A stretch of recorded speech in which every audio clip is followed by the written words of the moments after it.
আমাদের থার্ড দিন এবং আমরা সকাল সকাল বেরিয়ে পড়েছি লে শহরটাকে দেখব বলে। তো গতকাল প্রায় 7-8 ঘন্টা জার্নি করে যখন ফিরেছি তখন প্রায় বিকেল, আর এত ঘন্টা জার্নির পরেতে আর সত্যি মানে শরীর বইছিল না একদমই, আর তারপরেতে প্রচণ্ড ঠান্ডা। তো সেই জন্যে গতকাল আর বেরোতে পারিনি।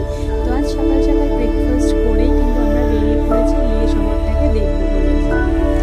তো জানেন তো এই মানে পাহাড়ের ওপরে এত সুন্দর শহর, জাস্ট অসাধারণ। দেখুন আপনি ছবিতে। আর এটা হচ্ছে একটা প্যালেস, লে প্যালেস, এবং তারপর আমরা চলে গেলাম হালাফেল। তো এটা হচ্ছে একটা মিউজিয়াম। তো এখানটাতে ক্যামেরা করা নিষেধ, জাস্ট স্টিল ছবি তোলা যাবে।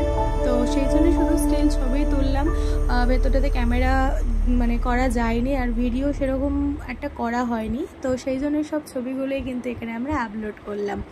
আর ওটা ছিল শান্তিস্তূপা, আর ওখানে তো প্রচুর এই শান্তিস্তূপা বৌদ্ধদের আছে। আর এই যে দেখুন, তারপরে চলে গেলাম মার্কেটে। আই লাভ লে লেখা একটা সুন্দর অসাধারণ একটা মানে প্লেস যাকে বলে। তো তারপরেতে আমাদের পুরো ঘোরার পরে আমরা ইভিনিংয়েতে মানে হোটেলে চলে এলাম। আর সেদিনকে রাতে আমাদের আবার একটা ছোট পার্টির একটা আয়োজন করেছিলাম। তো সেটা হচ্ছে আমাদের বার্থডে বয়, আমাদের হিরোবাবুর জন্মদিন, এবং সেটা সম্পূর্ণ ছিল একটা সারপ্রাইজ পার্টি। সেটা ও একদমই মানে বুঝতে পারেনি, হয়তো আন্দাজ করতে পেরেছিল কিন্তু বুঝতে পারেনি। তো যা কিছু করেছে সবটাই আমাদের এই হোটেল, যে হোটেলে আমরা ছিলাম সেখানকার ছেলেগুলোই সব করেছে। তো সত্যি ছেলেগুলো জাস্ট অসাধারণ একটা ডেকোরেশন করেছে।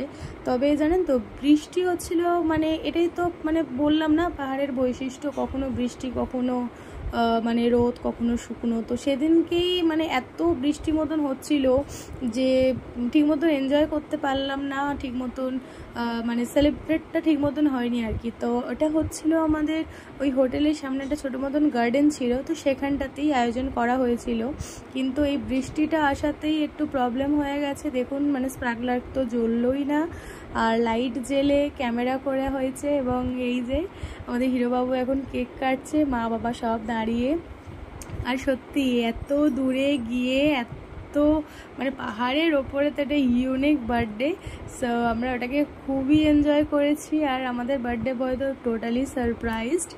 তো তবে আমি থ্যাঙ্কফুল জানাবো ওই ছেলেগুলোকে, কারণ ওই হোটেলের এই ছেলেগুলোই কিন্তু সব অ্যারেঞ্জমেন্ট করেছে। আমরা তো জাস্ট বলেই দিয়েছি, কারণ আমরা কিছু করলে তো জানতেই পারতো।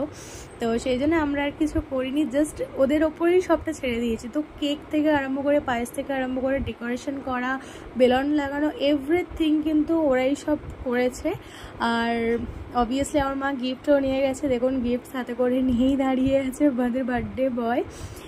তো এই হচ্ছে আমাদের 4 জনের গ্রুপ, মা বাবা আমি এবং আমাদের হিরোবাবু। তো সবাই মিলে একটু ছবি তোলা হলো, একটু ভিডিও করা হলো।